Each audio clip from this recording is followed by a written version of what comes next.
नमस्कार आणि स्वागत आहे आज आपल्या समोर एक खूप साधा वाटणारा शाळेचा अहवाल आहे. जिल्हा परिषद शाळा साखरोळी यांनी पाठवलेला. विषय आहे 20 जानेवारी 2026 रोजी मुलांसाठी ठेवलेली एक वनभोजन सहल. पण जसं जसं मी हा एक पाणी अहवाल वाचत गेलो, मला जाणवलं की ह्या साध्या शब्दांमागे खूप काहीतरी मोठं दडलंय. हा फक्त एका सहलीचा वृत्तांत नाहीये, तर म्हणजे हा एका गावाचा, एका शाळेचा आणि तिथल्या मुलांच्या भविष्याचा एक छोटासा नकाशा आहे. चला आज आपण मिळून यातले ते छुपे संकेत उलगडूया. चला तर मग या चित्राचा पहिला भाग पाहूया. सहलीचे ठिकाण हिडन विलेज. अहवालातल्या वर्णनानुसार निसर्गरम्य जागा, हिरवीगार झाडं, स्वच्छ वातावरण आणि मोकळी जागा. तिथे पोचल्यावर मुलांच्या चेहऱ्यावर म्हणजे आनंद ओसंडून वाहत होता. आणि त्यात एक वाक्य आहे जे मला खूप भावलं. हे वातावरण विद्यार्थ्यांना शाळेबाहेरील शिक्षणाचा अनोखा अनुभव देत होतं. पण इथे मला एक प्रश्न पडतो. आपण याला शिक्षण म्हणतोय, पण अनेकांसाठी ही फक्त एक पिकनिक किंवा मजा मस्तीचा दिवस असेल. मग मजा आणि शिक्षण यातली रेषा आपण नेमकी कुठे आखणार? हा खूप छान प्रश्न आहे आणि ह्याचं उत्तर ते शाळेबाहेरील शिक्षण या संकल्पनेतच दडलेलं आहे.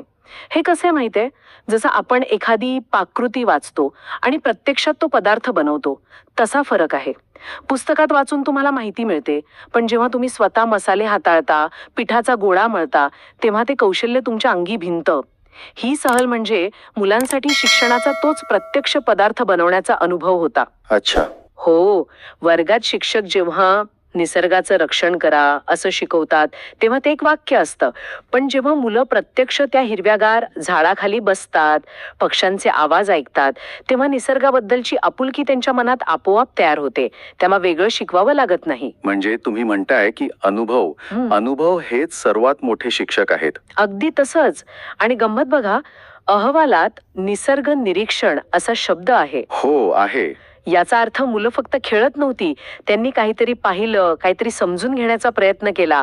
कदाचित एखाद्या किड्याच्या मागे ती धावली असतील किंवा वेगळ्या प्रकारचं फूल त्यांना दिसलं असेल, झाडाच्या खोडावरची रचना त्यांनी पाहिली असेल. ही जी नैसर्गिक उत्सुकता आहे ना, तिला चालना मिळाली. तिला चालना देणं हेच खरं शिक्षण आहे. शहरातल्या फ्लॅटमध्ये वाढणाऱ्या मुलांसाठी तर हा अनुभव म्हणजे एका वेगळ्या जगाची ओळख आहे. त्यामुळे हो, मजा आणि शिक्षण या दोन वेगळ्या गोष्टी नाहीत, त्या एकाच नाण्याच्या दोन बाजू आहेत. योग्य वातावरणात मजा करता करताच मुलं सर्वात जास्त शिकतात. हे निसर्गाचं आणि अनुभवाचं वर्णन ऐकून खरंच खूप छान वाटते. पण ही सगळी जादू घडवून आणण्यामागे नक्की हात कुणाचे होते? कारण इतकं सुंदर आयोजन काही आपोआप होत नाही. अहवालात काही नावांचा उल्लेख आहे. मुख्याध्यापक श्री नाथा मेंढाळ यांचं मार्गदर्शन होतं आणि सहशिक्षक श्री राजेश पवार, श्री गुरुनाथ खारीक, श्री वसंत मडके, सौ मंदा मोरे आणि श्री सचिन पाटील या सगळ्यांनी प्रचंड मेहनत घेतली असणार, यात काही शंकाच नाही. हो, आणि शिक्षकांची भूमिका तर केंद्रस्थानी आहेच. कारण मुलांचा आनंद आणि त्यांची सुरक्षितता, हो, दोन्ही सांभाळायचं. या दोन्ही गोष्टींचा समतोल साधणं हे खूप मोठं आव्हान असतं. पण या अहवालात जी गोष्ट मला सगळ्यात जास्त महत्त्वाची वाटते ती शिक्षकांच्याही पलीकडे जाणारी आहे. ती म्हणजे या कार्यक्रमाला मिळालेला सामाजिक आधार. हा कार्यक्रम फक्त शाळेपुरता मर्यादित राहिला नाही, तर संपूर्ण गावाने तो आपला मानला. हो, आणि त्याची उदाहरणं तर खूपच प्रभावी आहेत. पहिलं म्हणजे शाळेच्या आचारी नानी. त्यांनी वनभोजनासाठी सुग्रास, चविष्ट आणि पौष्टिक जेवण बनवलं. नानी हा शब्दच किती आपलेपणाचा आहे.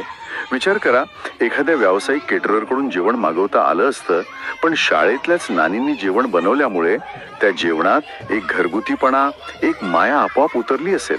बरोबर. व्यावसायिक केटररच्या जेवणात आणि नानींच्या हातच्या जेवणात केवळ चवीचा फरक नसतो, नाही, त्या मागच्या भावनेचा फरक असतो. मुलांनाही ते जेवण खाताना आपल्याच माणसाने बनवल्याची भावना येते. ही एक भावनिक सुरक्षितता असते जी पैशांनी विकत घेता येत नाही. आणि दुसरं उदाहरण तर याहीपेक्षा विलक्षण आहे. योगेश गोडे नावाचे एक ग्रामस्थ, त्यांनी स्वयंपाकाची भांडी न्याण करण्यासाठी स्वखर्चाने स्वतःचं वाहन उपलब्ध करून दिलं. ही खरंच खूप मोठी गोष्ट आहे. हो, म्हणजे कोणी मागणी करण्याआधीच स्वतःहून पुढे येऊन मदत करणं, यातून त्या गावाचं आणि शाळेचं नातं किती घट्ट आहे हे दिसून येतं. बरोबर. यालाच आपण कम्युनिटी ओनरशिप म्हणतो. म्हणजे ही शाळा फक्त सरकारची किंवा शिक्षकांची नाही, तर ही आमची शाळा आहे, ही भावना. खरंय. आणि या साखळीत विशेष शिक्षिका सौ राणे मॅडम आणि हिडन विलेजच्या कर्मचाऱ्यांचाही उल्लेख आहे. या सगळ्या छोट्या छोट्या कृतींमधूनच एक मोठा परिणाम साधला गेला. आणि म्हणूनच अहवालातलं ते वाक्य, शाळा आणि समाज यांच्यातील नाते अधिक दृढ झाले, हे फक्त एक औपचारिक वाक्य राहत नाही, त्याला एक खोल अर्थ प्राप्त होतो. आणि हे नातं दृढ होणं मुलांसाठी खूप महत्वाचं असतं. जेव्हा मुलं पाहतात की आपल्या शिक्षणासाठी फक्त शिक्षकच नाही तर गावातले काका नानी सगळेच मदत करत आहेत, तेव्हा त्यांच्या मनात शाळेबद्दल आणि समाजाबद्दल एक वेगळाच आदर निर्माण होतो. शिक्षणाची जबाबदारी ही केवळ कुटुंबाची किंवा शाळेची नाही, तर ती संपूर्ण समाजाची आहे, हा धडा ते नकळतपणे शिकतात. ठीक आहे. तर आपण पाहिलं की हे आयोजन किती जबरदस्त होतं आणि त्यात समाजाचा किती मोठा वाटा होता. पण आता मूळ मुद्द्याकडे येऊया. या सगळ्याचा मुलांवर नेमका काय परिणाम झाला? अहवाल म्हणतो की त्यांनी खेळ आणि गप्पांचा मनमुराद आनंद घेतला, पण त्या पलीकडे त्यांच्यात सहकार्य, शिस्त आणि निसर्गप्रेम वाढीस लागलं. हे शब्द ऐकायला खूप छान वाटतात, पण एका दिवसाच्या सहलीने खरंच इतका मोठा बदल घडू शकतो का, की हे अहवालात लिहिलेले फक्त काही चांगले शब्द आहेत? मला वाटतं हा बदल नक्कीच घडू शकतो, पण तो कसा घडतो हे समजून घेणं महत्वाचं आहे. सहकार्य या शब्दाचा विचार करा. वर्गात आपण मुलांना एकमेकांना मदत करा असं 100 वेळा सांगतो, पण त्याचा फारसा परिणाम होत नाही. पण जेव्हा मैदानात 2 टीममध्ये एखादा खेळ चालू असतो आणि जिंकण्यासाठी एकमेकांना पास देणं गरजेचं असतं, तेव्हा सहकार्याचा खरा अर्थ त्यांना अनुभवायला मिळतो. खरे. जेवताना मित्राच्या डब्यातलं काहीतरी खाणं किंवा त्याचा सांडलेला डबा आवरायला मदत करणं, हे खरं सहकार्य आहे. आणि शिस्तीचं काय? मोकळ्या वातावरणात शाळेबाहेर असताना मुलं शिस्त कशी पाळतात? इथे शिस्त म्हणजे सैनिकी शिस्त नाही, इथे शिस्त म्हणजे जबाबदारीची जाणीव. अच्छा. आपण कचरा करायचं नाही कारण हे आपलं पर्यावरण आहे. शिक्षकांनी सांगितलेल्या वेळेत परत जमायचं कारण सगळ्यांना एकत्र राहायचं आहे. ही स्वयंशिस्त आहे. ही बाहेरून लादलेली नाही, तर आतून आलेली आहे. आणि अशी शिस्त जास्त काळ टिकते. या अहवालातील राणे मॅडमनी प्रेमाने भोजन वाटप केले हे वाक्य वाचून मला ती आठवण झाली. हे प्रेमच मुलांच्या मनात कायमचं घर करून राहतं आणि त्यांना जबाबदारीने वागायला शिकवतं. वा, म्हणजे अनुभव, भावना आणि शिक्षण यांचं हे एक जबरदस्त मिश्रण आहे.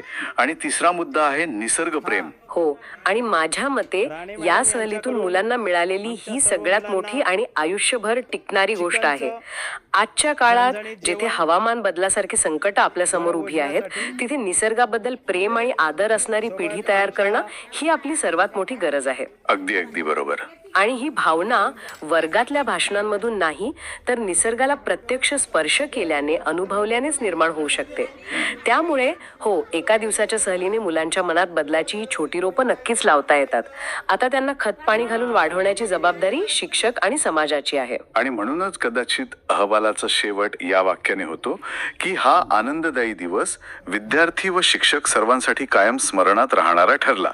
कारण यात फक्त मजा नव्हती, तर एक शिकण्याचा, एकत्र येण्याचा आणि काहीतरी चांगलं केल्याचा खोल अनुभव होता.